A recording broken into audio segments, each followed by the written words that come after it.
Development ವಿಚಾರಕ್ಕೆ ಸಂಬಂಧಪಟ್ಟಂಗೆ ಬೆಳಗಾವಿ ವಿಭಜನೆ ಆಗಬೇಕು ಅನ್ನುವಂಥ ಕೂಗು ಮತ್ತೆ ಬಂದಿದೆ. ಚರ್ಚೆ ವಿಷಯ ಅಷ್ಟೇ ಆಗುತ್ತೆ. ಈ ಬೆಳಗಾವಿ ಜಿಲ್ಲೆ ವಿಭಜನೆ ಮಾಡಬೇಕಂತಂದ್ರೆ ಎಲ್ಲರೂ ಕೂಡ್ಕೊಂಡು ನಿರ್ಣಯ ಮಾಡಿ ಯೋಗ್ಯ ಸಾಧಕ ಬಾಧಕ ಚರ್ಚೆ ಮಾಡಿಕೊಂಡು ನಿರ್ಣಯ ಮಾಡಿದರೆ ಎಲ್ಲರೂ ಅದಕ್ಕೆ ಸ್ವಾಗತ ಮಾಡ್ತಾರೆ.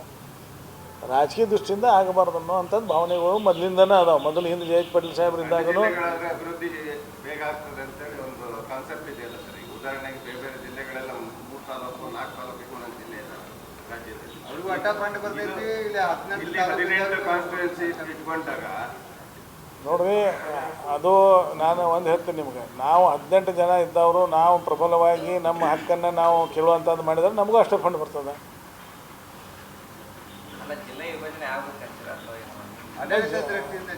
ನೋಡ್ರಿ, ಜನರ ಅಭಿಪ್ರಾಯ ಏನು ಬರ್ತದೆ ಅದ್ರ ಮೇಲೆ ನಿರ್ಣಯ ಮಾಡಬೇಕು. ಈಗ ಬೆಳಗಾವಿ ತಾಲೂಕು ವಿಭಜನೆ 8 ಲಕ್ಷ ಜನಸಂಖ್ಯೆ ಇದೆ, ಇದು ಕೂಡ ಬೇಡಿಕೆ ಇದೆ. ನನ್ನ ಲೆಕ್ಕಲೆ ತಾಲೂಕಾ ವಿಭಜನೆ ನಾನು ಹಿಂದೆ ಹೇಳಿದ್ದೆ, ತಾಲೂಕಾ ವಿಭಜನೆ ಆಗಬೇಕಂದ್ರೆ ಚರ್ಚೆ ಆಗಿ ಮಾಡಬೇಕಂತ ಹೇಳಿ.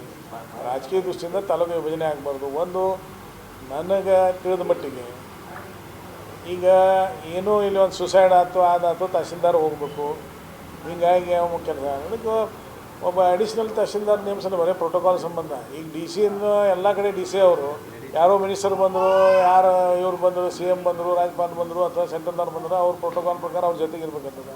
ಪ್ರೋಟೋಕಾಲನ್ನು ಮೇಂಟೈನ್ ಮಾಡೋಕ್ಕೆ ಆ ಮಟ್ಟದ ಅಧಿಕಾರಿಗಳನ್ನ ನೇಮಿಸುವಂಥದ್ದು ಸರ್ಕಾರದೊಳಗೆ ಅದರ ಇದನ್ನ ಇತ್ತಂದ್ರೆ ಆ ಪ್ರಕಾರ ನೇಮಿಸ್ಬಿಡ್ಬೇಕು. ಹೀಗಾಗಿ ಡಿ ಸಿ ಅವ್ರು ಸ್ವತಂತ್ರ ಕೆಲಸ ಮಾಡ್ತಾರೆ.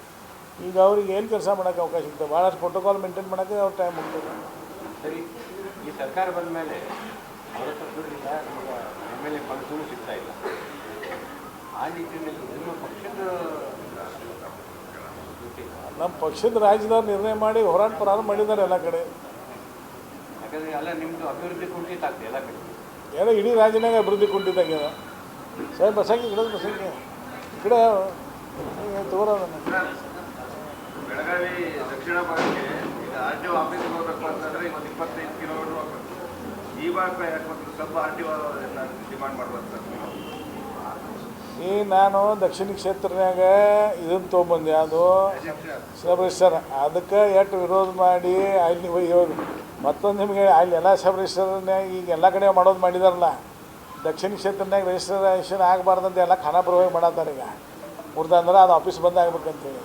ಹೀಗಾಗಿ ಜನರ ಅಭಿಪ್ರಾಯ ಬರಲಿ, ಜನ ಅದರ ಮಾಡು ಅಂತಂದ್ರೆ ಮಾಡ್ತೀವಿ. ಈಗ ನಾನು ನಿರ್ಣಯ ತಗೋ ಯಾರು ಈಗ ಕಮಲೇಶ್ವರ ಹೊಂಡ ಈಗ 300-400 ಸಾರ್ವಜನಿಕ ಗಣಪತಿಗಳನ್ನು